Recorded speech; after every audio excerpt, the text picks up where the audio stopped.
За энэ гэдэг нь болохоор арифметик прогресстэй. Тэгээд тэр прогрессийн ялгуур нь хасах 7 байдаг гинэ. Тийм бол ийм өөр нэг прогрессийн ялгуурыг олоо гэж байна.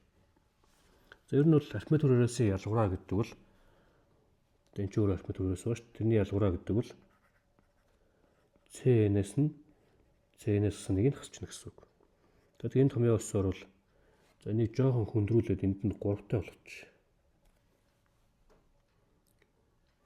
За тэгвэл энэ томьёо өссөөр юу болох вэ гэхээр CN гэдэг бол 15 дээр нэмэх нь 3AN. За хасах нь.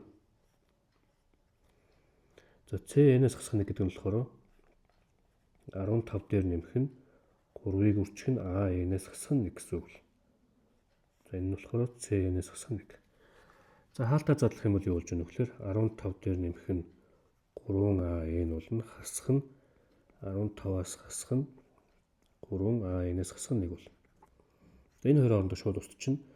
За үлдсэн хоёроос 3-ыг хаалтнаас гаргачих юм бол AN-ээс хасах нь 1 бол. За энэ бол үнэтэй манай ялгуур гэсэн үг.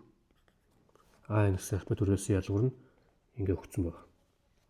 Тэгээ энийг орлуулчих юм бол 3-ыг үржих нь хасах 7 буюу хасах 21 гэж гарч ирнэ. Энийг дээштрих гэдэг юм уу эсвэл арай өөрөөр тэмдэглэх хэрэгтэй. Яг л энээс ялгаатай байх хэрэгтэй. За тэгээд шинээр үүссэн энэ прогрессийн ялгуур нь явсаар гоод хэд гэж орж иж байна вэ? Хасах 21 гэж гарч ирнэ.